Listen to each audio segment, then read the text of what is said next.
پزمانی ما هم گذشت، ایام سرما هم گذشت، این فیض بر ما هم گذشت، نوروز خوشپیک آمده است.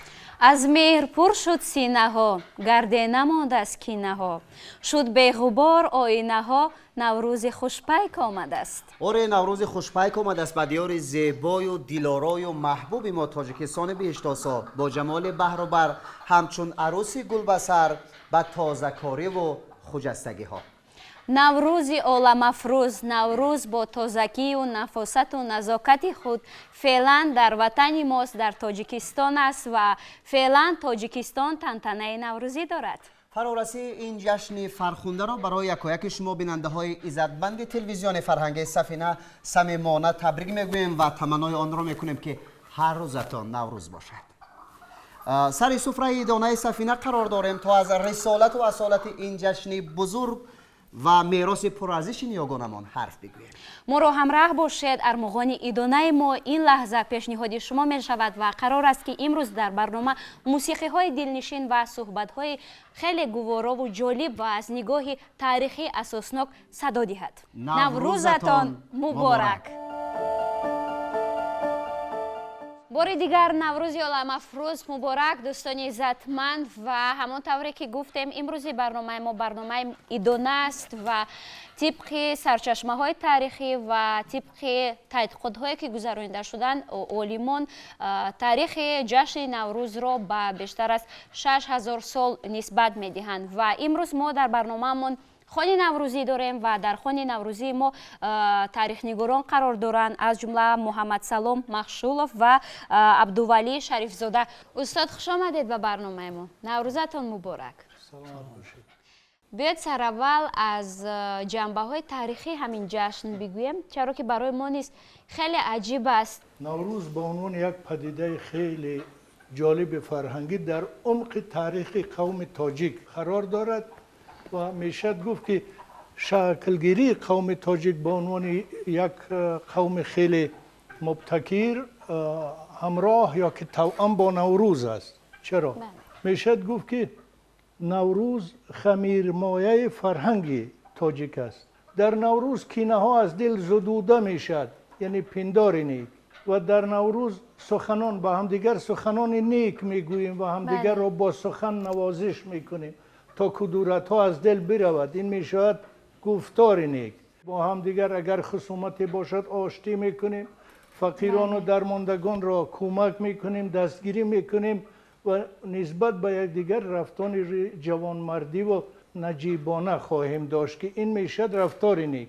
یعنی در همین سیگانه اوستایی پندار نیک و رفتار نیک و گفتار نیک از طریق نوروز در فرهنگ ما تجسم یافته است و از این لحاظ می توان گفت که به همین خاطر میگویند که نوروز خمیرمایه فرهنگ تاجیک است و فرهنگ تاجیک یک پدیده خارق العاده است در جهان که به تمام اقوام اطراف و اکناف تاثیر گذاشته است. ببینید همین نوروز با عنوان درخش فرهنگ ما از سردستان های سیبیر تا سواحل اقیانوس هند و از هند و مرز چین تا سواحل اقیانوس اتلانتیک جشن تجلیل می شود و این تاثیر فرهنگی قوم تاجیک است. صده و مهربان نوروز و تیرگان و اینا خودشون باعث بالدگی روح آریایی روح تاجیکی میشن و یکی از علتهای سختجانی و ماندگاری قوم تاجیک هم همین جشن ها هستند. تشکر زیاد استاد و گمان میکنم که استاد شریف زاده معلومات بیشتری تاریخی دارد. جشن نوروز اصلا واژه‌های خیلی قدیمی آریایی هستند و خود واژه جشن واژه‌ای است که شکل قدیمش یجشن است و معنایش نیایش است و واژه نوروز هم که خیلی قدیم است شکل قدیمی پهلویش نکروز بود که به معنای روز نو است و نوروز در تاریخ انسانیت قدیمترین تجلیل سال نو است. یکی اساسهای تجلیل جشن نوروز این اساس نجومی دارد، یعنی که وابسته به گردش خورشید آفتاب با مهرپرستی نیاگان ما خیلی وابستگی زیج و علاقمندی دارد، چون شب و روز به هم برابر می شوند، یک برابری شب و روز به وجود می آید و از همین سبب اون روز اولی ماه فروردین را که این را روز اولی نوروز می گویند، این پیش از همه اساس نجومی و پیش از همه اساسش همین است که نیاگان ما در دوره خیلی قدیم به درک زمان آنها نائل شدند. و البته دیگر سرچشمه بسیار مهمی تجلیل جشن نوروز این سرچشمه تاریخی و اساطیری می باشد. ما می دانیم که در اساطیر نیاگان ما اولین انسان کیومرث حساب می شود که آن را هم گاومرد می گویند و دوره تجلیل شدن جشن نوروز در تاریخ و اساطیر ما به دوره خیلی بعدتر، یعنی که بعد از 1461 سال بعد از کیومرث، یعنی انسان اولین، یکی از ابرگان کیومرث، جمشید، در دوره حکمرانی پیشدادیان حکمرانی میکرد و جمشید اولین شاهنشاه پیشدادی است که نوروز را درک کرد و برای تجلیل نمودن نوروز همچون جشن فرمایش داد. تجلیل جشن نوروز به کشاورزی و به رسیدن فصل بهار همبستگی خیلی زیج دارد. یکی از سبب‌های اساسی که تا امروز نوروز باقی ماند و جهانی شد همین است که این به حیات عملی انسان همبستگی زیج دارد. تشکر زیاد استاد و حتما که با همین صحبت ها برمیگردیم در ادامه برنامه و حتما با سوال های دیگر داریم، چرا که برای ما نیز خیلی جالب است که ما چگونه جشن را جشن میگیریم، چون این جشنی است که واقعا هم جشنی داخل خانه نیست، اویلوی نیست، جشنی است که مردم را به کوچه میبرد، به هوای تازه میبرد و مردم همه یک جا سرجمع میشوند و واقعا هم یک تنتنه خیلی زیبا هم هست. تشکر برای شما برای معلومات های جالبتون. و دوستان عزتمند، همانطور که گفتیم امروزی برنامه ما برنامه ایدونه است و بنابر همین هم همراه من انسامبل شش مقامی فیلارمونی دولتی جمهوری تاجیکستان قرار دارند و همراه آنها یک صحبت خیلی زیبا دلنشین میگذرانیم و قبل از صحبتمون، قبل از تبریکاتشان میخواهیم یک ترانه دلنشین را برای ما اجرا کنیم. مرحبا.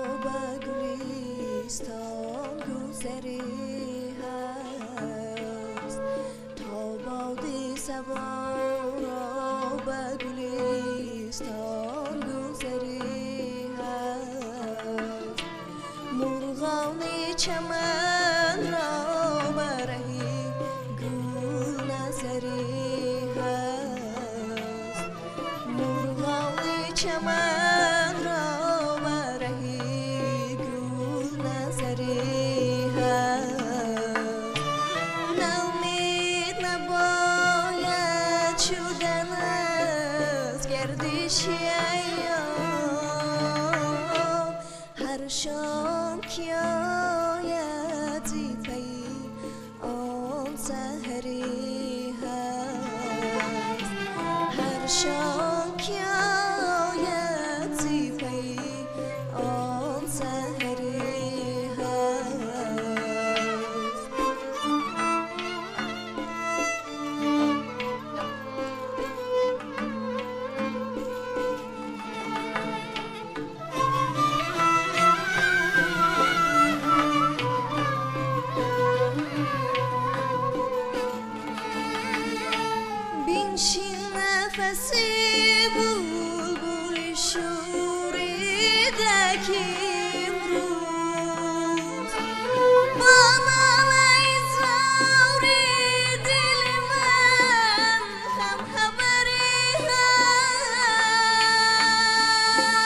شربت وصلش بلبی تشنه ندارم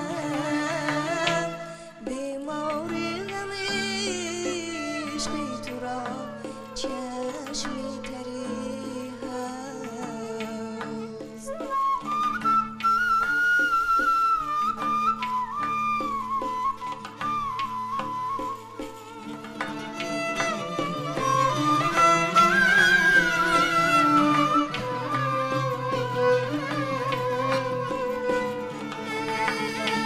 چشمم برهی قافله بوی وصالت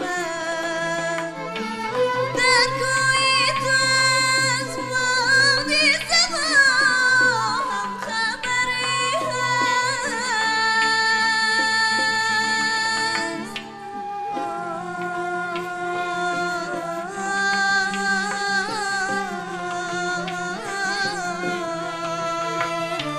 بیدار مکونین مرا با دل مخی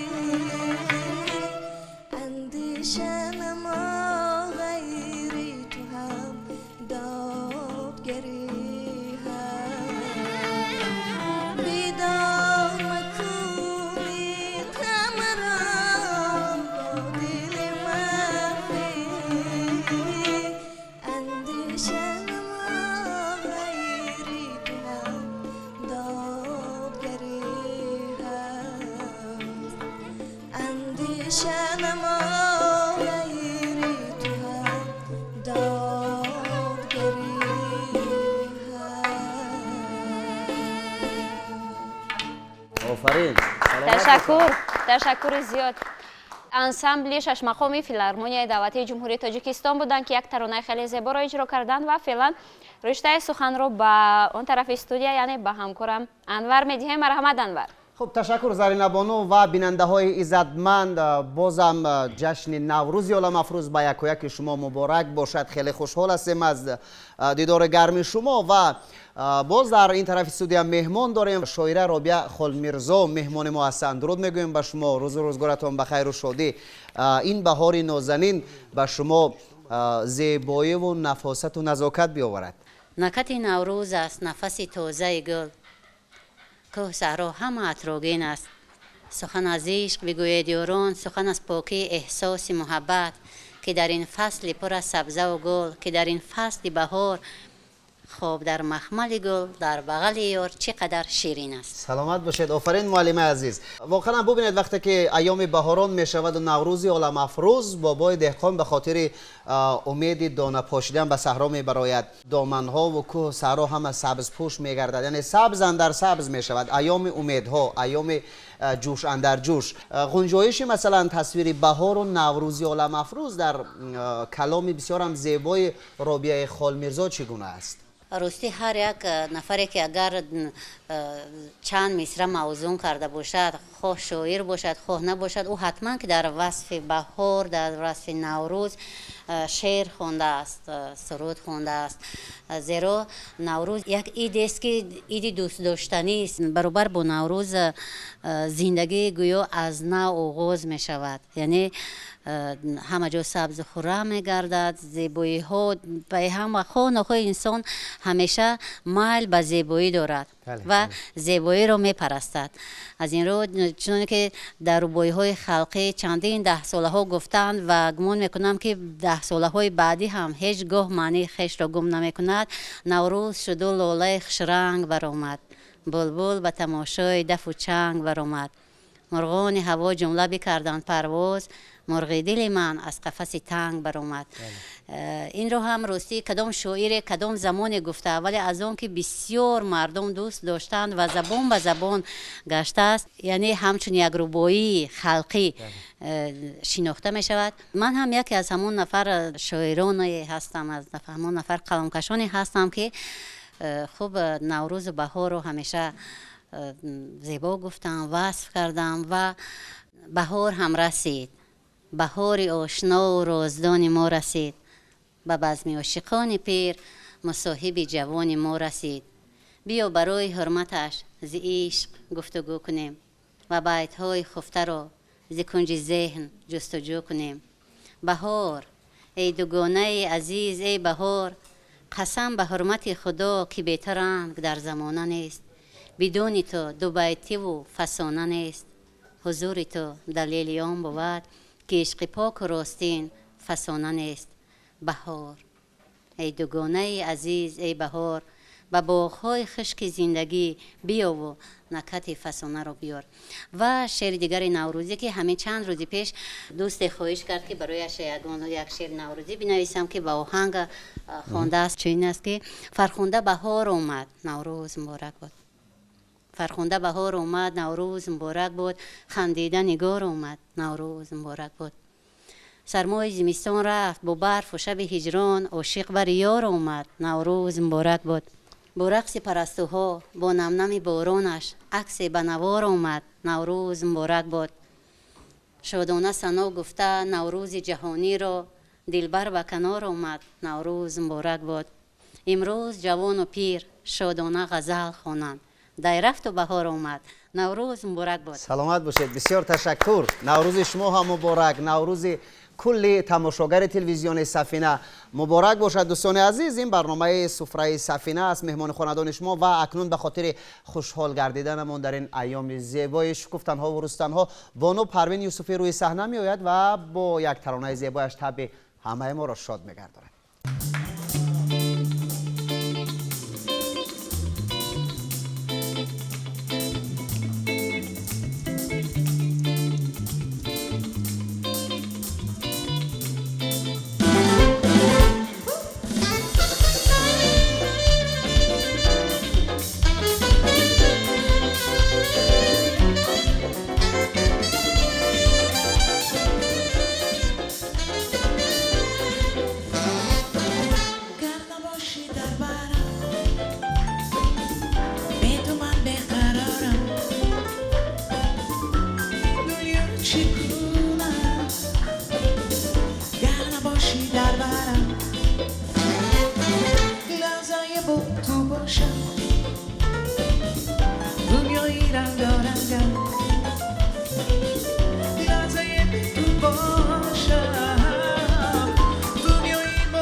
ادامه دارد برنامه ایدونای ما دوستان عزیز و اکنون نوبت رو به زرینبانو میدیم. مرحمت زرینبانو.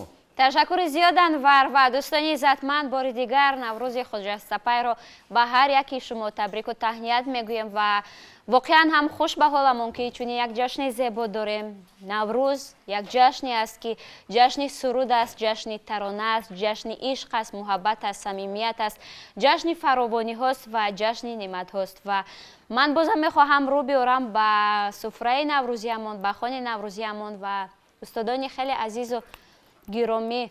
میخواستم بازم از آیین‌های نوروزی بگویم، از سنت‌هایش بگویم، چون که هر یک آیین و سنت‌هایی که هست اهمیت تاریخی دارند و حکمت و فلسفه خود را دارند. همینطور نیست؟ خود یک فلسفه خیلی عمیق و درخشان میشد گفت که دارد. چرا؟ ببینید آدم و شعرا ابو عبدالله رودکی فرموده بود که جهان همیشه چنین است، گردگردان است، همیشه تابو و داینش گردگردان بود. همین گردگردانی خاص تمام موجودات است، از کیهان تا زمین تا انسان. و همین گردگردانی را نقطه توسلش نوروز است که نو کند به زمان هر آنچه خلقان بود، نو می کند. و باید گفت که آدم و شعرا نوروز را به عنوان نقطه توسل می بیند و درک می کند که این جهان گذران، این جهان را نه تنها نو می کند بلکه با او روح تازه می دمد، روح شادمانی و سرور می دمد. از همه بیشتر موضوع نوروز دقیقتر و بیشتر در شاهنامه به زوال حکیم ابوالقاسم فردوسی، شاهنامه‌ای که میشد گفت که شناسنامه قوم تاجیک است، بیشتر تجسم یافته است. در شاهنامه از جنبه‌های مختلف نوروز با مورد بررسی قرار میگیرد، ولی یک چیز نکته جالب آن است که حکیم فردوسی توسی با نوروز، با این جشن خسروانی با عنوان یک گویا که پدیده که رمز و راز نهفته انسان را باز می کند می نگرد. یعنی رمزی کشوده شدن اسرار جهان است. ببینید در همون داستان بیژن و منیژه، داستان معروف بیژن و منیژه از شاهنامه، گیو یکی از پهلوانان معروف ایران زمین در جستجوی بیژن عاجز میشد، پیدا نمی کند او را. میاد نزد کیخسرو، میگه که تو که جام جهان نما داری، ببین که در همون جام تو بیژن در کجاست. انا اینجا موضوع جام جهان نما چی است؟ جام جهان نما همون فرهنگ والای است که قوم ما از اجدادان خود به میراث گرفته و اون رو مورد استفاده قرار میدهد. جام اون است. کیخسرو چی میگوید؟ میگه بمان تا بیاید ماهی فرودین، یعنی بگذار تا نوروز بیاید. وقتی که نوروز آمد اون جام میشه در جام هر آنچه که هست پیدا کرد. و وقتی که نوروز میشه در حقیقت در اون جام هر آنچه که در عالم است و من جمله اون که بیژن کجاست، در کجا پنهان است، هویدا میشد اسرارش. زیرا که زمان و نشان سپهری بلند همه کار پیدا چی و چون و چند. یعنی تمام سر و اسرار عالم را از لحاظ چیستی و چونی و چندی در همین نوروز میشد که پدید آورد. این از این لحاظ نوروز یعنی گویا که نماد یا تمثیل، سیمبل، نمادی گشوده شدن اسرار هستی است در سطح کیهان و در سطح زمین و در قلب انسان. حکیم عمر خیام نیشاپوری یک چیزی جالبی دارد، میگه که روزی است خوش و هوا نه سرد است و نه گرم، ابر از رخ گلزار همه شوید گرد، بلبل با زبان پهلوی با گل زرد فریاد همی کند که می باید خورد. یعنی به زبان، به کدام زبان؟ پهلوی، فارسی، تاجیکی، عناوین مختلف دارد. دری و تاجیکی و فارسی فرق نمی کند، این همون یک زبان است. نوروز از این لحاظ یعنی از لحاظ زیبایی تجسم زبان فارسی است، زبان فارسی تاجیکی است. بغیر از این نوروز را گذشتگان ما با عنوان یک وسیله عرفانی نیز به کار گرفتند. ببینید حافظ چی ببینید میگه که زکوی یار می آید نسیم باد نوروزی، از این بار ارمدت خواهی چراغ دل برافروزی. ببینید یعنی نوروز ما یک پدیده خیلی بزرگ فرهنگی است که در جنبه های مختلف علمی و فلسفی و روانشناسی و جهان شناختی و در عمل نیز مورد استفاده قرار گرفته است. تشکر برای همین صحبت های جالب. و دوستان عزتمند، همون طوری که گفتم در نزد من انسامبل شش مقامی فیلارمونیای دولتی جمهوری تاجیکستان است و راهبری همین انسامبل جمشید ارگاشов و خوش آمدید بازم به برنامه ما و میدونیم که ترانه‌های جالب آوردید و در برابر ترانه‌هایتان گفتنی‌ها هم دارید، تبریکات دارید برای تماشاگران. بله البته تشکر. امروز سخن‌ها زیاد بودند و حالا زیاد میشوند، فقط کوتاه میخوام بگویم که هر روز ما نوروز باشد، نوروز ما فیروز باشد. مبارکمان باد، مبارکتون باد. بیا ترانه رو میشنویم.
ташаккури зиёд барои пешниҳоди ҳамин тарона. дӯстони иззатманд, бори дигар наврӯзи хуҷастапайро барои ҳамаи шумо табрику таҳният мегӯем ва идома медиҳем ба барномаи идонамон. ва бояд бигӯям ки дар гӯшаи дигари ҳамин студияи мо гӯшаи ҳунарҳои мардумӣ аст ва дар ҳамин гӯша ҳамкори ман Фархунда Бону нишастааст ва феълан ришаи суханро ба Фархунда медиҳем. марҳамат Фархунда. ташаккури зиёд Зарина Бону. дӯстони азиз, ба ҳамаи шумо наврӯзи хуҷастапайро муборакбод мегӯем. инҷо гӯшаи ҳунарҳои мардумӣ ба хотири эълони солҳои рушди деҳот, сайёҳӣ ва ҳунарҳои мардумӣ ташкил шудааст ва боз базму ҳамоишу намоишҳои наврӯзиро албатта ҳунарҳои мардумӣ зебу зинат мебахшанд.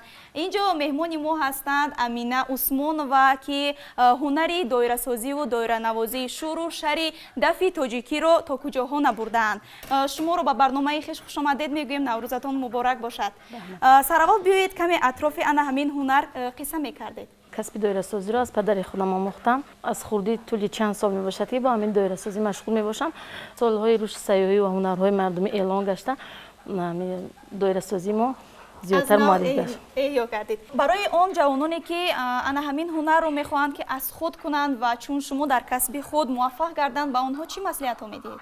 ҷавоно маслиҳат медиҳам ки касе ки агар дар дил касби доирасозиро дорад, марҳамат омада ман доирасозиро ба онҳо ҳамон нафаре ки аз сидқи дил ҳунарашро дӯст медорад, метавонад ки ба ин ҳунар машғул гардад ва онро аз худ намояд. албатта. хуб, барои як зан модар дар баробари оне ки шумо боз ҳам фарзандони худро тарбия мекунед, боз ба доирасозӣ машғул ҳастед, ба шумо мушкил нест? не, ба ман мушкил нест. кор на танҳо барои мардум мебошад, барои занҳо ҳам кор кардан душвор нест. ба қатори таълиму тарбия додани фарзандон боз ман касби доирасозиро меомӯзам. беҳтарин. боварӣ дорем ки ин ҳунари шумо дар ҳама ҷо мавриди таваҷҷӯҳ қарор мегирад ва он доираҳое ки шумо менавозед дар хушиҳои мардум доиранавозӣ мешаванд. ташаккури зиёд ба шумо. бори дигар наврӯзатон муборак бошад. хуш омадед ба барномаи мо. дӯстони азиз, дар гӯшаи дигар ҳамкорамон Саиданвар бозам меҳмони навбатиро ба мо шумо ошно мекунанд ва риштаи суханро ба онҳо медиҳем. марҳамат. ташаккур Фархунда Бону, ташаккур ба аҳли эҷодие ки дар барномаи донаи мо қарор доранд ва бисёр ташаккур мегӯем ба бинандаи азизи телевизиони Сафина ки моро тамошо доранд. ва дӯстони азиз, воқеан ана ҳамин фазои идонаву ана ҳамин сабз андар сабзи баҳори нозанин аст ки ҳамаамон илҳом мегирем ва манам аз сурудхониву аз навозишу аз суханҳои ана ҳамин меҳмонони барнома илҳом гирифта мехоҳам як шеър қироат кунам. ҳабибуллои файзулло мегӯяд ки боз дар гӯшаи порисаи боми падарӣ лола мерӯяду қумрӣ ба наво меояд. лонамонанд зинав достакони сафарӣ иди наврӯз ҳама хонаи мо меояд. амаки ҷуфтгарам ҷуфт кунад ҳотаи хеш, бачагон гашта савори чапари молаи ӯ. абри боранда бибороби бақо бар сари кишт, то ки афзун бишавад ҳосили имсолаи ӯ. руди кӯҳӣ биҷаҳад мавзанон шиҳакашон, гӯи чун аспи самандест ба тоб омадааст. сангғелон шудааст кӯҳ дами сели дамон, чу саворест ки як по ба рикоб омадааст. бӯи сабза, бӯи гул, бӯи замини падарӣ сӯи худ мекашад ин лаҳза маро аз раҳи дур. ҷӯям аз кӯчаи деҳ ҳамсабақонро ба умед, ҳамчун набзе ки биҷӯяд ба тани одами кур. ошиён деҳаву мо ҳар су ба парвоз шудем. ман ба дидори шумо гашта хумор омадам. боз чун сели кабутар зи сафарҳои дароз, пешвози ҳаматон фасли баҳор омадам. боз дар гӯшаи порисаи боми падарӣ лола мерӯяду қумрӣ ба наво меояд. лонамонанд зинав достакони сафарӣ иди наврӯз ҳама хонаи мо меояд. иди наврӯз дар хонаи мо тоҷикистони азиз. ба ҳаматон муборак дӯстони азиз. ва меҳмони навбатии мо ҳастанд шоираи бисёр ҳам ширин калом, ширин сухан Шаҳрия Бону Аҳтамзода. шуморо хушомадед мегӯем. рӯзатон бахайр, наврӯзатон муборак. ту ҷашни ишқу ирфон асти наврӯз, ҷамолафрӯзи инсон асти наврӯз. чу бошад решаи ту дар Хӯросон, қадамҷои бузургон асти наврӯз. воқеан наврӯз қадамҷои бузургон аст. тоҷикистони азизи мо пур аз наврӯз аст, саршори наврӯз аст ва фикр мекунам ки ҳар касе ки дили наврӯзхоҳ дошта бошад, наврӯзталаб бошад, имсол наврӯз хеле зебо омадааст. баҳор имсол зеботар зи пор аст. баҳор имсол зеботар зи пор аст, париваштар зи чашмони хумор аст. чаманро бӯи ёс асту санаввар, گل قاقو چراغ جویبار است. واقعا نوروز امسال نوروزی خیلی زیبا است. نوروزی است که من فکر میکنم که در تمام وطن عزیز ما چون تاجیکستان مطلع شعر است، مطلع محبت است، مطلع علم و عرفان است و مقطعش هم زیبایی هست. امروز نوروز ما مثل یک عروس، مثل یک داماده، نمیدونم نوروز مرد گویم یا زن، در زیبایی مثل زن است، در جسوری مثل مرد است. به هر صورت نوروز همه عزیزان، نوروز 6 جهت تاجیکستان مبارک باشد. نوروز در تاجیکستان به شکل دیگر، به نمای دیگر، به زیبایی دیگر چشمهای ما را، دلهای ما را فروغ می بخشد. من میگویم که نوروز بر در آمده یاران به هم رسید، با خنده های بیغشی آری ز غم رسید. نوروز را رسالت عشق آفریدن است، ای عاشقان به قیمتی عشقی صنم رسید. خیال میکنم که همه در نوروز خواهن، عشق خواهن و محبت را میپرستند. من جای دیگر میگویم که نوبهار آمده با نکهت جان دف بزنیم، گرد آتش کده پیری مغان دف بزنیم. اندر این دور گلافشانی و گلگردانی همراهی انجمنی بلبلکان دف بزنیم، ساغر نوش کنیم از غزل مولانا، سرخوش از شعر و غزلهای روان دف بزنیم. بر خیابان پر از خنده گلها برویم، سبز در سبز همه پیر و جوان دف بزنیم. اندلیب است چون عاشق به گلهای چمن، ما هم از عشق وطن هموطنان دف بزنیم. دف یعنی چی؟ یعنی همه ما خرسندی کنیم که تاجیکستان وطن نوروز است. و برای همین بار دیگر عزیزان دل همه شما را تبریک میگویم با این نوروزی دلافروز، نوروز زیبایی در تاجیکستان عزیز و زیبای من. آفرین معلم عزیز، صحتمند باشید. تشکر زیاد به خاطر آمدن به برنامه ما. نوروزتان فیروز باشد، همیشه سبز در سبز باشد و میشنویم یک موسیقی همراه بیننده ها. خواهش میکنم.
наврӯзатон муборак, мардуми сарбаланди тоҷикистон. Ман бовар дорам ки ҳар яки шумо наврӯзро ба таври худ дӯст медоред. Шояд дар ҳамин рӯз дар остонаи ҷашни наврӯз ҳодисаҳои хеле хубе дар ҳаёти шумо ба вуқӯъ пайвастанд. Масалан, ман наврӯзро хеле зиёд дӯст медорам. Аз он хотир дӯст медорам ки дар остонаи ҷашни наврӯз ба дунё омадам. ман наврӯзро ба он хотир дӯст медорам ки хотираҳои хеле хуб аз он дорам. ман наврӯзро дӯст медорам ба он хотир ки мехоҳам ба давраҳои кӯдакиам баргардам, ба ҳамон давраҳое ки дар муҳити деҳа дар як фазои хеле ором, дар як фазои осуда бо дӯстонам, бо наздиконам, бо ҳамсабақонам даву тоз мекардам. ва ман наврӯзро аз он ҷиҳат хеле зиёд дӯст медорам ки дар як майдон бо ҳамроҳии мардуми деҳа сарҷамъ мешудем, суруду тарона мехондем ва воқеан ҳам аз самими қалб хушҳол будем. ва ман наврӯзро аз он ҷиҳат хеле зиёд дӯст медорам ки дар талу теппаҳои сабзпӯш давутоз мекардем, даврони беғаши кӯдакона мегузарониндам. ва ман наврӯзро аз он ҷиҳат дӯст медоштам ки як хони хеле фаровон буд. ва ман наврӯзро аз он ҷиҳат дӯст медорам ки ҳама кӯдакон ҷамъ мешудем сари як деге ки модаронамон барои мо суманак мепухтанд. мардуми тоҷик дар ҳар як гӯша ҳатман ки хони наврӯзии худро бо риоя аз ҳафсин ва ҳафшин ором медиҳанд. оростани дастархони наврӯзӣ яке аз суннатҳои қадима ва волои ҷашни наврӯз ва таҷлили он мебошад. дар ҳақиқат дар ҳафсин ва ҳафшин мо неъматҳоеро мебинем ки аслан ҳама неъматҳои табиӣ ҳастанд. ва он чизе ки мо дар ҳафсин мебинем сипанд. сипанд пеш аз ҳама вобаста аст ба ҳамун ҷаҳонбинӣ ва ҳикмати қадимаи мардуми ориётабор ки сипандро чунин истифода мекарданд ва дуд меандохтанд ва чунин тасаввур мекарданд ки инҳо инсонро аз бадиҳо ва аз балоҳо ва аз бемориҳо наҷот медиҳад. ва имрӯз ҳам тибби муосир инро исбот кардааст. ва дигар санҷидро мебинем ки синҷид дар вақти аҳёи табиат яке аз ҷумлаи набототе аст ки хеле бӯи хуб дорад ва рамзи дилдодагӣ аст ва рамзи дӯст доштани табиат ва муҳаббат аст. маззашам хеле хуб аст. бале, маззашам хеле хуб аст. ва дар ин қисмат мо сабзаро мебинем ки сабза ва сабз, ранги сабз яке аз рамзҳои асосии наврӯз мебошад ки ин пеш аз ҳама ифодакунандаи эҳьё, аз нав зиндашавии табиат ва аз нав эҳьё шудани хурсандӣ ва зиндагии мардумро ифода мекунанд. дигар чизе ки дар ин ҷо истифода шудааст ин суманак аст ки суманак пеш аз ҳама рамзи серҳосилӣ мебошад. ва дар ин ҷо мо гули сиёвушро мебинем ки гули сиёвуш албатта ҳам ба асотир ва ҳам ба таърихи мардуми мо бевосита ҳамбастагӣ дорад, зеро ки яке аз қаҳрамонҳои таърих асотири мо ин сиёвуш мебошад ки сиёвуш аз ҷониби қувваҳои бадӣ кушта мешавад, вале дар наврӯз ин гуле ки эҳьё мешавад онро мардум сиёвуш мегӯянд. ва дигар рамз ин сирко аст ки сирко ҳам яке аз ҳикматаш ин ҳикмати табобатӣ аст. дигараш себ аст ки себ пеш аз ҳама ин рамзи ишқ ва муҳаббат мебошад. дар ин гӯша бошад мо рамзҳои дигари наврӯзиро мебинем ки қисмати ҳафшин аст. ва дар ин ҷо мо ширро мебинем ки шир тибқи сарчашмаҳои таърихӣ яке аз рамзҳои асосӣ дар густурдани хони наврӯзӣ буд, чунон ки дар сарчашмаҳои хатӣ омадааст. дар замони сосониён вақте ки шоҳаншоҳ наврӯзро таҷлил мекард, аввалин нӯшокие ки шоҳаншоҳ менӯшид ва ин нӯшокиро ба он мубади мубадон тақдим мекард, ин шир буд. ва аввалин нӯшокие гуфтан менӯшид дар ҳамин ҷашни наврӯзӣ ин шире буд ки шири хом ва навдӯшида буд. ва дигар чиз ин шаҳд аст ки шаҳд ҳам яке аз неъмати бузурги инсонӣ аст ва дигари шарбат ва шароб ва шам аст ки инҳо ҳам дар ҳаёти инсоният ва дар ҳам эҷодиёти инсоният нақши хеле бузург доранд.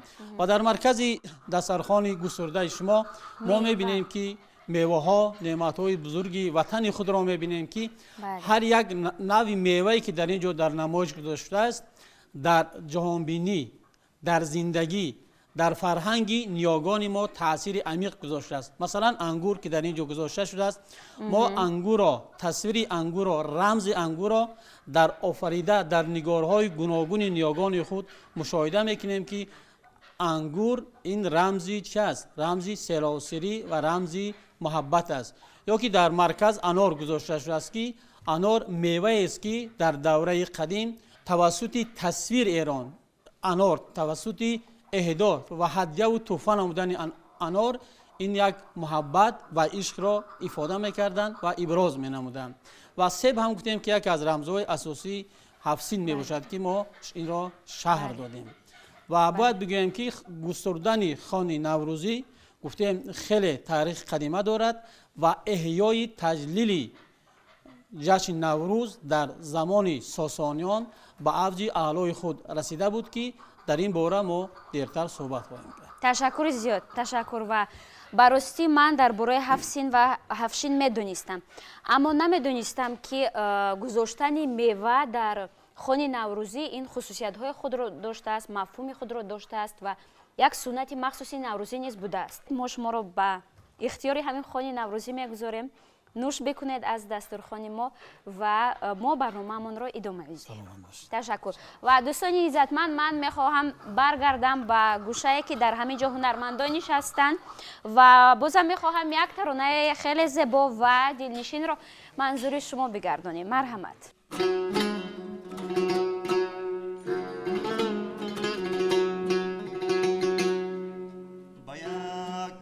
کرشمه زلیخا با یک کرشمه زلیخا وشی دلی ما را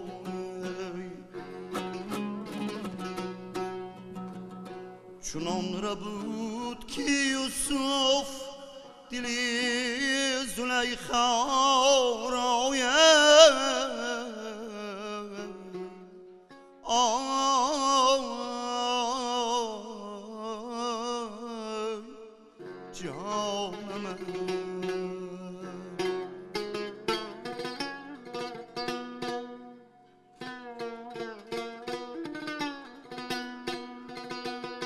فیغان کی مرغی دلم سیدی تیف نادان است که بال و پر شکند مرغی رشته بر پا را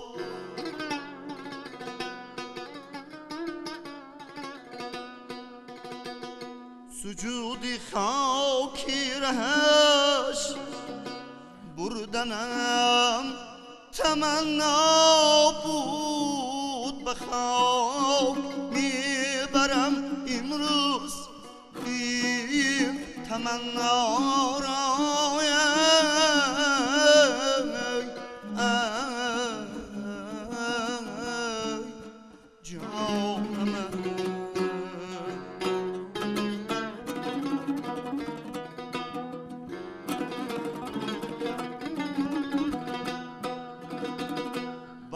تکلمی شیرین لبی که جان بخشم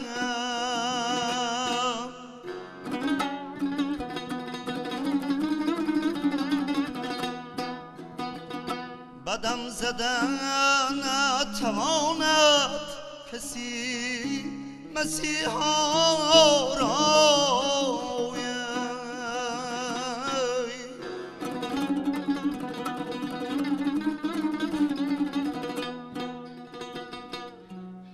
شرار سینه مجنون زی آتش لیلی کباب ساخته همه آهوانی سهرا را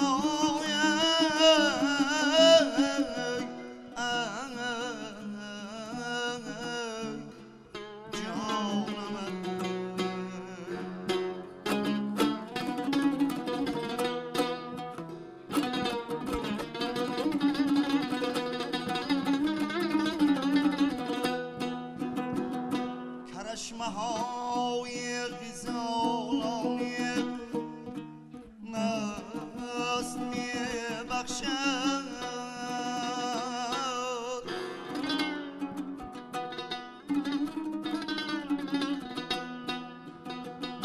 فراغت از دو جهان عاشقانی شیدا را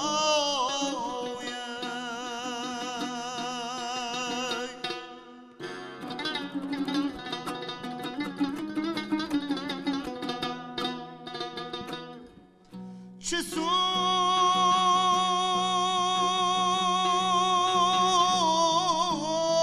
پندی کسان چون نمی برد زی دلم هوای و قدی دلارم روی زیبا رایم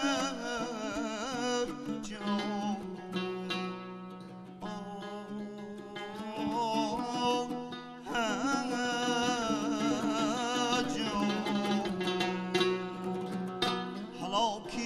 جامی دل خسته که خواست آن کار است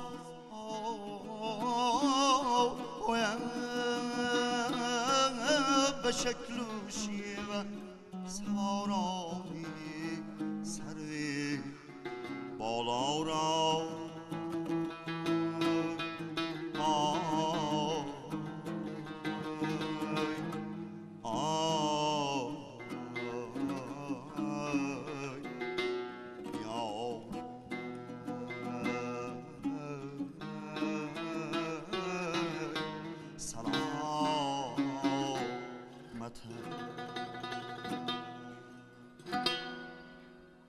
زاهرشاه حیدرов برای ما ترانه اجرا کردن. هنرمندی انسامبل ششمقامی فیلارمونیای دولتی جمهوری تاجیکستان به نام یکاشریف جورایف. و دوستان عزتمند، برنامه دانه ما ادامه دارد و فعلا من رشته سخن را به همکارم فرخنده بانو میدهم. مرحمت فرخنده. تشکر زیاد زرینه بانو. دوستان عزیز، بازم برگشتیم به گوشه هنرهای مردمی و باور داریم که با اعلان گردیدن سالهای رشد دهات سیاحی و هنرهای مردمی، هنرمندان باز هم دلگرم شدند و باز هم امکان پیدا کردند که هنرهای خود را رشد و رونق دهند.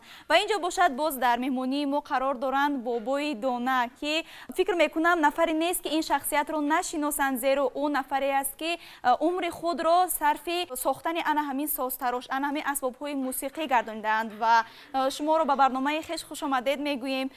نوروزتون مبارک باشد. شما از کی با سازتراشی مشغول شدن رو شروع کردید؟ اطراف دوره جوانیتون کمی قصه کنید. من کسب سازتراشی را قبلا از سال 1967 از دوران جوانی آغاز کردم و در مدت خیلی کوتاه این کسب را برای که شوق و رونق بسیاری داشتم به این کسب اسود کرده در بین 6 ماه با ساختن سازهای موسیقی سر و کار گرفتم. من طول 51 سال شد که عمری با برکت خود را با این کسب صرف کردم، سر و کار دارم و سازهای ساخته شده من حاضر در همه دسته‌های هنری پروفسیونالی، مکتب‌های موسیقی، شهروندان جمهوری تاجیکستان، مهمانان برون مرزی که با جمهوری ما بس دیدن می‌بیایند، البته سازهای موسیقی خریداری میکنند. من ببینید که در نزد ما چه خیلی اسباب‌های از قبیل دمبره، رباب‌های بدخشانی، رباب‌های قشقری، ساز، نای و دیگر اسباب‌ها تیار شدگی این کسب را خیلی دوست می‌دارم و در این مدت شاگردان بسیاری هم تربیت کردم. از اون جمله پسر کلانی من که محمد سعید در قنات من طول 24 سال شد که کار میکند و دیگر شاگردان نیز هست. من از سالی که با اعلان شدن سال رشد هنرهای مردمی با مردم ما یک الهامی نو بخشید و ما و این مقصد آمدیم که در این سالها باز هم از تحت دل کار کرده، سازهای خوشصفت تیار کرده به مردم پیشکش کنیم. یعنی شما حالا هم با سازتراشی مشغول هستید؟ بله، من به این سنی سال نگاه نکرده هر روزه به کارخانه به کار میبیم و در محله هم کارخانه خورده دارم که مردم خواهشمند آن را فرا گرفته است آمده دیدن میکنن. تشکر بابا جان، بار دیگر نوروزتان رو مبارک میگوییم و خوش آمدید به برنامه ما. دوستان عزیز، اینجا میگذاریم باز به گوشه دیگر با رشته سخن رو میدیم با همکارمون سعید انور. خب تشکر فرخنده بانو و دوستان عزیز. اینک یولیا آماده است که یک ترانه دیگر پیشنهاد بسازد تا تعبیر ما و شما خوش بگردد و نوروزتان خجسته بود.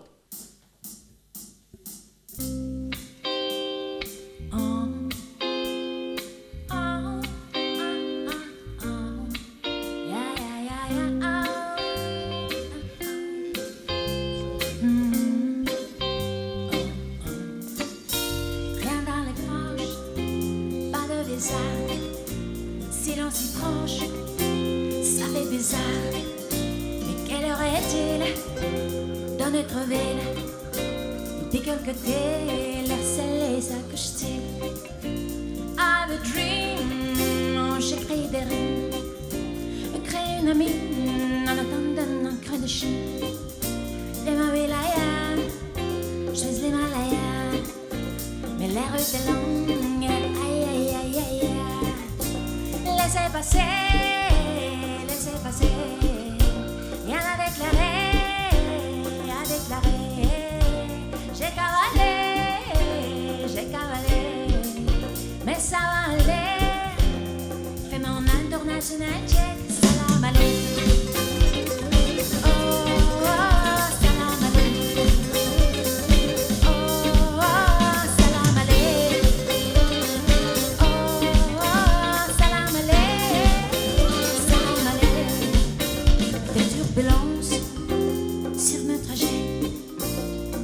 Amis du côté passager, des étoiles filantes, j'écoute le silence, d'un guet la distance, ton appel en absence.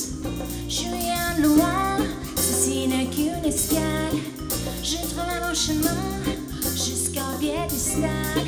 Décalage horaire, le monde en envers, où les derniers seront les premiers. Laissez passer, rien à déclarer,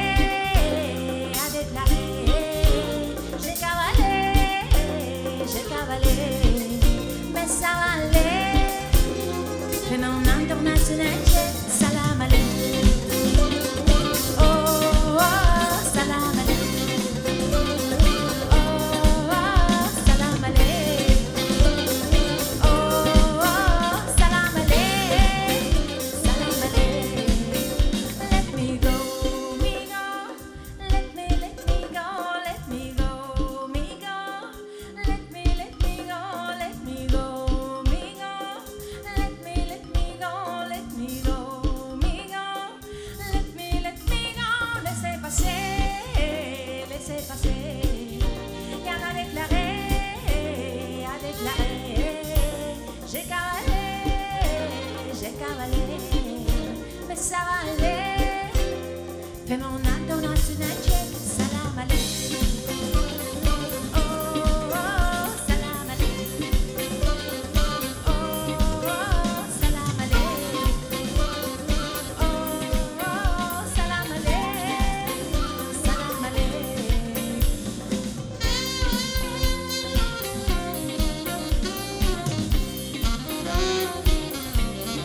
دلبازی دلبرانه دارد نوروز، ناز و نفس زنانه دارد نوروز، مانند عروسکان گل پیراهن 100 اشوه و 100 بهانه دارد نوروز، چون شهریه دگانه اش مهر افروز، شعر و غزل یگانه دارد نوروز.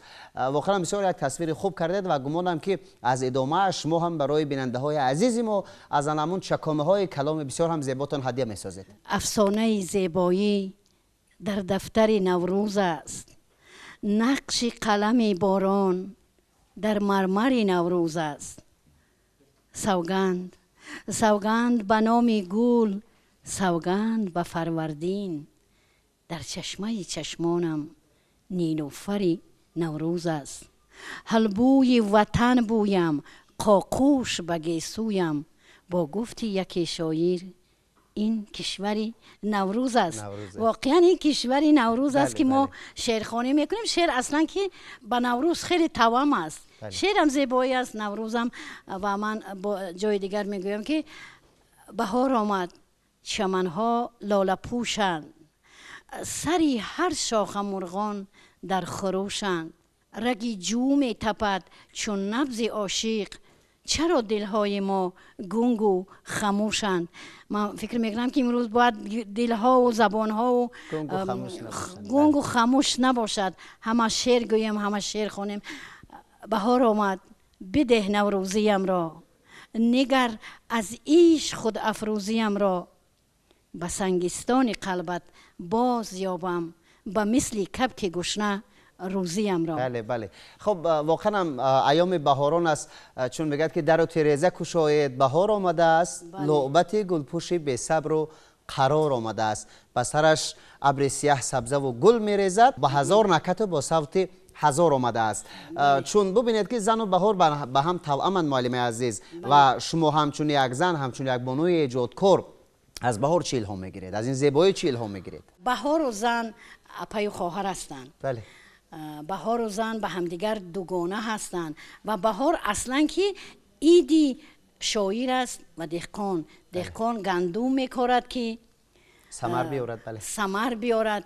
ما شعر می نویسیم که دل انسان ها را به تکان بیاوریم. شعر یعنی چی؟ شعر دوست داشتن وطن، شعر دوست داشتن نوروز، شعر دوست داشتن همین سرزمین زیبا و شایسته ما هست. بله. سلامت باشید. سلامت باشید. نوروز همگان مبارک باشد، فرخنده باشد، خجسته باشد. صحتمند باشید معلم عزیز. خب این بهار و چند بهار دیگر به عمر شما برکت، فیض و نصرت بیارد. همیشه سبز اندر سبز باشید. خب بیننده که واقعا هم ذکی است و هوشمند است، از چکامه هایی که هدیه کرده بسیار غذای معنوی گرفتن. و این بهار، این نوروز به شما و به مردم شریف تاجیک مبارک. خب دوستان عزیز، برنامه را ادامه میدهیم و بازم در اون طرف استودیو انسامبل دولتی فلک کمیته تلویزیون و رادیو نزدیک حکومت جمهوری تاجیکستان آماده است که با ترانه های زیبایش طبع ما را خوش بگرداند. مرحمت خواهش میکنم.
فدای ماهی که سوار خواهی آمد بلبم رسیده جانم تو بیا که زنده مانم تو بیا که زنده مانم پس از آن که من نمانم با چی کار خواهی آمد پس از آن که من نمانم با چی کار خواهی آمد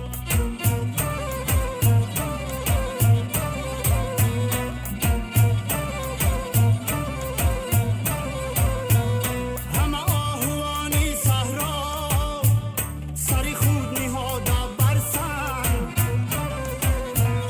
با امیدیان که روزه با شکار خواهی آمد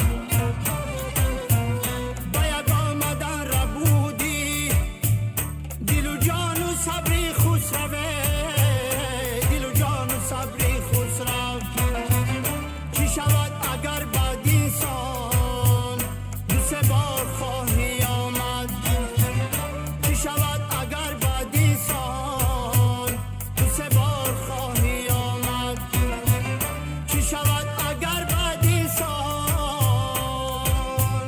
دو سه بار خواهی آمد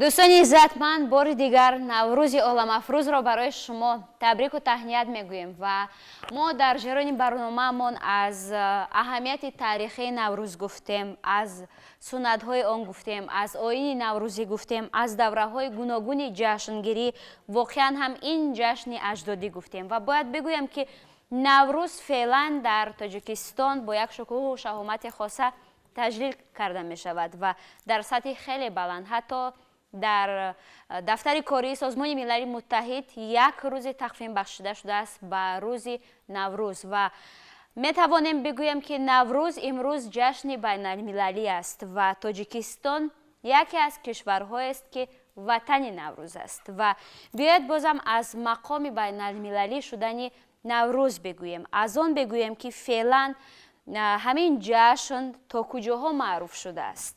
метавон гуфт ки табиатан ҷашни байнулмилалӣ буд ва имрӯз нест, лекин ине ки бо ибтикори тоҷикистону чанд кишвари дигар он ҷанбаи байнулмилалӣ гирифт, ин расмият аст.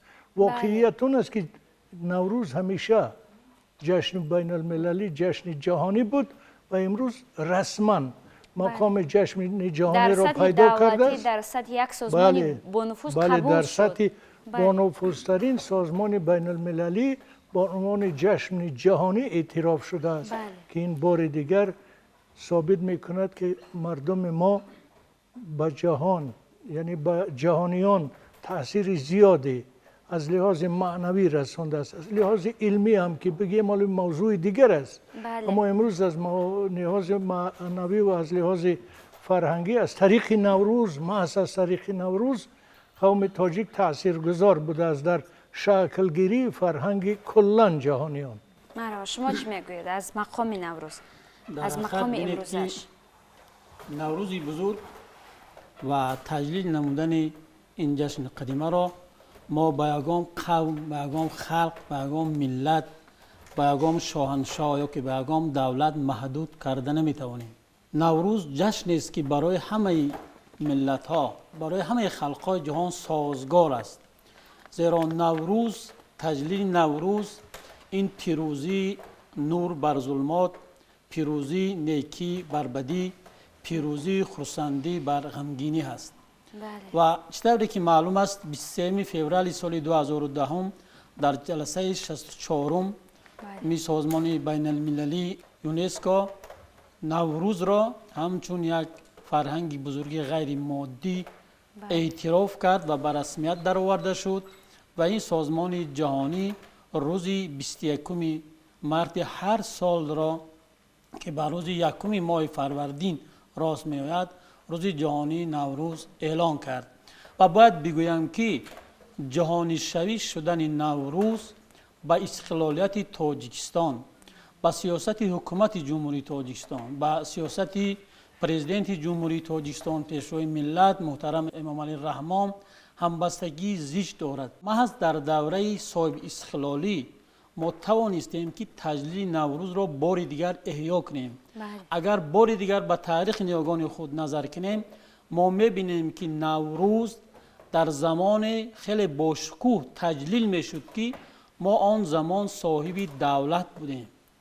در زمان هخامنشی ها که نیاگان ما در جهان اولین امپراتوری را تشکیل کردند. در زمان ساسانیان که ما صاحب فرهنگ و دولت ابرقدرت بودیم.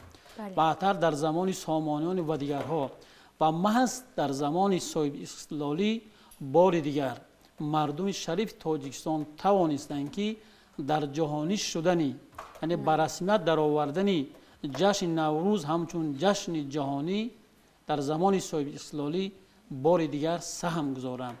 و سبب اساسی همچون جشن جهانی به رسمیت در آورده شدن نوروز همین است که نوروز با زندگانی گذشته و امروزه و آینده همه خلق و ملت و همه دولت ها سازگار است.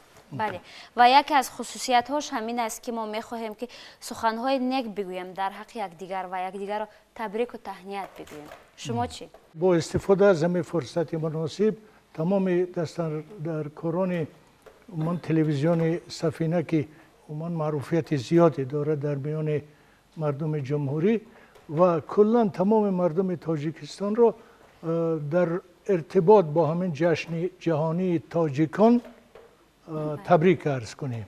تمانیات صمیمی ما همین است که مردم شریف و ملت برومند تاجیک را با فرارسی این جشن بزرگ تبریک و تهنیت گفته همیشه سرافرازی های این ملت قدیم و بزرگ را تمنا می نماییم. تشکر به شما. نوروز مبارک باشه. در ادامه برنامه دوستان عزتمند یک ترانه خیلی خوب پیشنهاد می شود از سوی آوازخوان جوان چهارشنبه علواتف. تماشا میکنیم.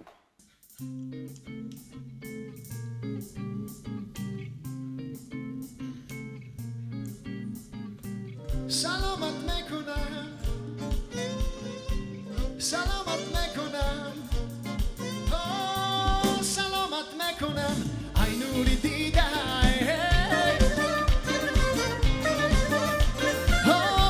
برای تو من درد ندیدم سلامت میکنم ای نوری دیده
باز هم دوستان عزیز برنامه ایدانه سفره سفینه است مهمان خاندان شما و مهمانان ما پیهم آمده ایستادن به برنامه. مهمان نوبتی ما هستند استاد شاعر خلقی جمهوری تاجیکستان استاد کمال نصرالله. شما را خیر مقدم میگوییم. نوروزتان فرخنده باد استاد ارجمند. تشکر. نوروز برای ما مقدسترین عید است، مقدسترین جشن است. نوروز این خود ماییم. نوروز نجات بخش ما است. نوروز تمام سرشت تاریخی ما در خودش تجسم میکند. معرفت، فرهنگ، گذشته ما همه مدیون نوروز است. در شاهنامه بیزوال حکیم فردوسی تجسم یافته است. چو خورشید تابان میان هوا نشسته بر او شاه فرمان روا. جهان انجمن شد بر تخت او شگفتی فرو ماند از بخت او. به جمشید مر گوهر افشاندند مر آن روز را روز نو خواندند. سر سال نو هرمزی فرودین برآسود از رنج روی زمین. بزرگان به شادی بیاراستند می و رود و رامشگران خواستند. چنین جشن فرخنده از آن روزگار بمانده از آن خسروان یادگار. بله. ببینید که این یک جشنی که قدیمی ترین جشن های دنیا است. جهانی شدن نوروز عجم یکی از همه پدیده های نیکی که به شرافت استقلالیت دولتی به ما دست داد. برای چی نوروز خلق دنیا پذیرفت؟ برای چی نوروز جهانی شد؟ برای اون که نوروز تمام سنت هایش بشری هستند. نوروز آغاز میشد از تازه کردن خانه و در. اما این تازه کردن فقط خانه و در نیست، این تازه کردن باطن خود انسان هم هست. در دنیا همین خیلی پدیده در دیگه جا نیست که در یک روز معین دشمنان دوست شوند، گناه همدیگر را ببخشند. این پدیده فقط در نوروز است. یعنی این خجستگی بسیار بلندی هم نوروز هم تاجیکی ماست که همین خیلی پدیده عالی جنابی دارد که و نمیتونید مفتون نشید. این حکمت ملی ما است. یک چوب خشک وقتی که سبزه میدمد گل میروید، یعنی که از یک چیز مرده زندگی پیدا میشود. چخیل مثلا این به انسان تاثیر نمیکند. انسان هم یک عضو همین طبیعت است. انسان هم میشکفد، سبز میشود، انسان هم به نوا میآید مثل چشمه های، رودهای، آبشاران. و طبیعی است که فصل نوروز فصل شعر و سرود و سخن هم هست. گمانم که برای بیننده های عزیز برنامه سفره سفینه همچون ارمغان شعری تر و تازه هم دارید. خب من در وصف نوروز و بهار شعرهای خیلی زیاد دارم. در یک شعرم گفته بودم که خواستم که نوروز با تمام نزاکتاش و تاریخش تجسم کنم که و این شعر چنین آغاز می یابد که معنای من و نمای من نوروز است. قطب من و راهنمای من نوروز است. آزاده ز غصه ها و آسوده ز رنج انوار ره رهای من نوروز است. آن مخزن پر ز گنج و سیم و زر من میراث من از نیای من نوروز است. گر زنده به 100,000 زخم تیغم دست مدد و دوای من نوروز است. نوروز بیا که دشمنان دوست شوند احسان خدا صفای من نوروز است. آینه خودنمای آیین‌هایم در دهر جهان نمای من نوروز است. عشق و ادب و فضیلت ملت من جود من و نوجدای من نوروز است. من در خط عهد استوارم ز ازل زیرا خط استوای من نوروز است. در طول 1000 ساله ها جوشن من از دشمن جانربای من نوروز است. از ورطه مرگ وارهاند ما را بی مرگی من برای من نوروز است. از بعد 1000 سال نو آمدم نو باوی من نوای من نوروز است. یک شعری که خجستگی نوروز تاجیکستان تجسم کند. من گفته بودم که آزادگی ایمان نوروز تاجیکستان، شاداب فیض و احسان نوروز تاجیکستان، پیراهن محبت پیرایه سعادت در پیکر هر انسان نوروز تاجیکستان، پیک امیدواران امید دوستداران نیکی به دشمنی جان نوروز تاجیکستان اندر سما به جولان روح بزرگواران شاگونه عزیزان نوروز تاجیکستان امداد دادجویان ارشاد شادرویان دستان خیر افشان نوروز تاجیکستان شباده صفا را لطف در خدا را بر دوش ما بیفشان نوروز تاجیکستان یک سوی گلفشانی است یک سوی دلفشانی است یک سوی بوسه‌باران نوروز تاجیکستان پرسبز کن چو سیمرغ ای پرچم پرافشان جشن زمین و کیهان نوروز تاجیکستان. سلامت باشید. بسیار تشکر استاد، صحتمند باشید. از هنرمند اگر در ایام نوروز و در ایام عیدها این ترانه اش هم شعر مقام باشد، از شاعر این شعر است که بسیار با یک لطف و عنایت زیبا گفتید. خب ببینید استاد ارجمند که تاجیکستان صاحب استقلال ما مثلا مثل بهاری است که سرسبز است و بهاری وطن عزیز ما رو و اینکه این بهار رو چگونه وصف میکنید؟ خب اکنون این بهار بهاری شاید که از همه خجسته ترین است برای مردم ما ملت ما، چون که سال بسیار خجسته است. سال 30 سالگی جشن استقلالیت عزیز دولتی ما است. تاجیکستان ما در این مدت 30 سال ببینید برکت و فیض استقلالیت ما دیدیم. ما در طول همین 30 سال دیدیم که چگونه به شرافت همین استقلالیت، به شرافت همین آزادی، به شرافت آن که ما صاحب خاک و آب زمین خود شدیم، به شرافت آن که ملت وطن دوست ما توانست به وحدت رسد و از یک گریبان سر برآورد، به شرافت هدایت های پیشوای ملتمان. ببینید هر سال، هر ماه، هر هفته، هر روز، در بعض موردها هر ساعت استقلالیت دولتی ما دستاورد دارد، دستاوردهای خجسته ترین دارد. اونقدر کارهایی که کرده شدن در این زمان 30 سال اینها در نظر ما افسانه می نمایند. ببینید این ترقیات چنان سرعتی دارد که همین روز شما خودتون در همین شهر زندگی میکنید، بعد یک هفته یک گوشه دیگر میروید نمیشناسید.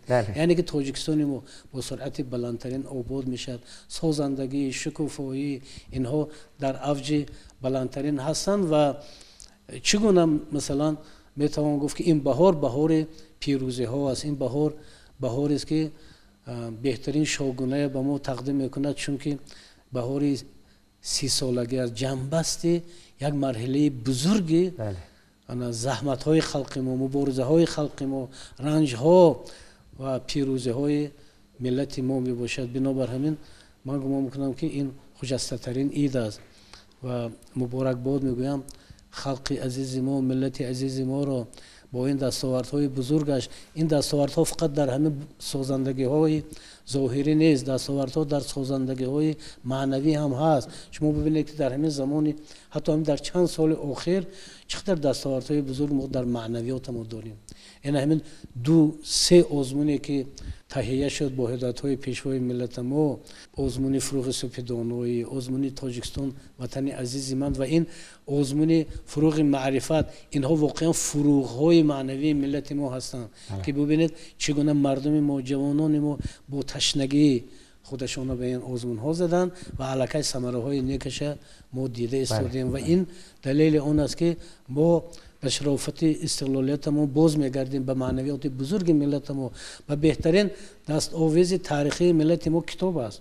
من گمان میکنم که ما در زمان 30 سال استقلالیت یک راهی یک عصر بیش از یک عصر توانستیم طی کنیم، چون که اگر مقایسه کنیم با گذشته ما قریب هر سال استقلالیت، هر روز و هر ماه استقلالیت برای ما یک پیروزی آورده است. صحتمند باشید و چون آهسته آهسته به انجام صحبت هم رسیدیم استاد، بازم خواهش میکنیم که چند مصرع دیگر از ایجاد خویش در برنامه همچون ارمغان عیدانه هدیه کنید، بعدا خیر خوش میکنیم. این نور، این زلاله ما را ز عمق جان است، این چشمه های میهن از جان ما روان است. این میهن سرود است، این میهن درود است، این میهن تبسم، این خاک عاشقان است. اینجا هزار چشمه از مهر و عشق جاری است. اینجا سخا و نیکی چون رودها روان است. اینجا شکوه مادر والاتر از همه چیز. اینجا بهشت عالم در خاک مادران است. از سنگ چشمه روید، از ننگ چشمه روید، زیرا که این زلالی در جان آدمان است. هر روز مردمانش نوروز زندگانی است. در جسم و جان خلقش نوروز جاودان است. خیر و صفا بریزد از سنت و تعامل، زازادگی و نیکی بنیاد تاجکان است. اینجا به پیش پای هر مهمان زنند آب، پاکی رسوم پاکی این خلق پاک جان است. پاکیزه آبشارش، پاکیزه هر نوارش، در آبگینه جان پاکی او نهان است. صدها تعامل نیک از طبع او پدیدار، پاکی او تو گوی آینه جهان است. سیمای نیک خلقش نوروز جاودانی است. نورش ز چشم مردم، فیضش از آسمان است. سلامت باشید استاد، بسیار سپاس، صحتمند باشید و برای دعوت ما را پذیرفتن بسیار سپاس میگویم. بسیار غذای معنوی گرفتیم و باور دارم که بیننده تیزفهم و ذکی ما هم از این برداشت خوبه کرد. صحتمند باشید، بسیار تشکر. خب دوستان عزیز، بازم ادامه میدهیم به برنامه.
ҷашни наврӯзи байналмилалӣ муборак бошад ҳаммеҳанони азиз. инак мо бозам як таронаи хеле зебо ва дилнишинро манзури шумо мегардонем дар иҷрои овозхони шинохта ва маҳбуб Шӯҳрат Сайнаков. марҳамат, тамошо мекунем.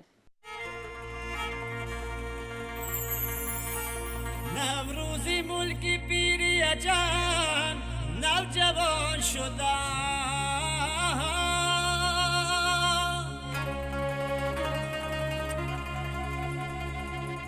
ранги камончу аз паси борон хуш омаде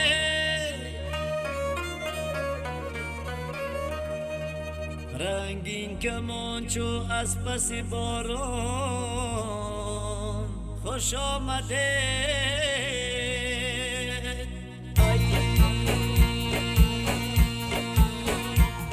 ای دوستان به باقی گلفشان خوش آمده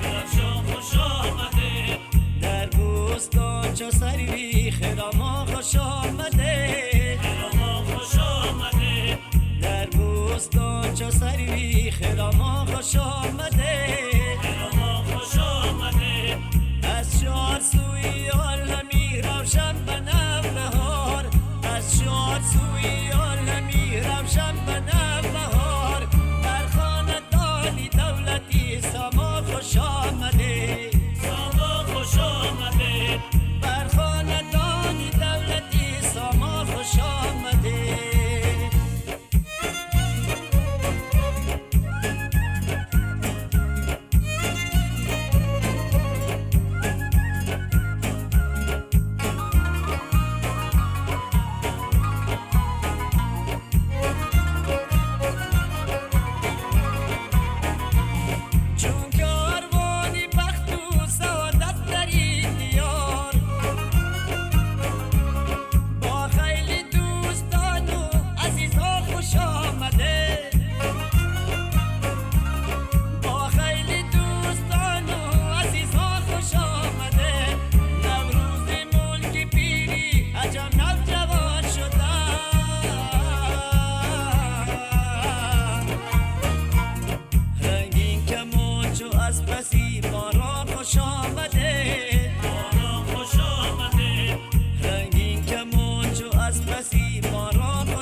آنجاست که یاران همه جمعند، یاران همه جمعند، هزاران همه جمعند. نوروز در آنجاست که از کینه اثر نیست، مردم به سر خوانی فراوان همه جمعند. خب بیننده های عزیز، همدیران گرامی قدر، به انجام برنامه سفره سفینه رسیدیم. تمنای آن را میکنیم که همیشه خاطر جمع باشید، سبز اندر سبز باشید و نوروز جهانی وطنمون بار دیگر به همه شما مبارک.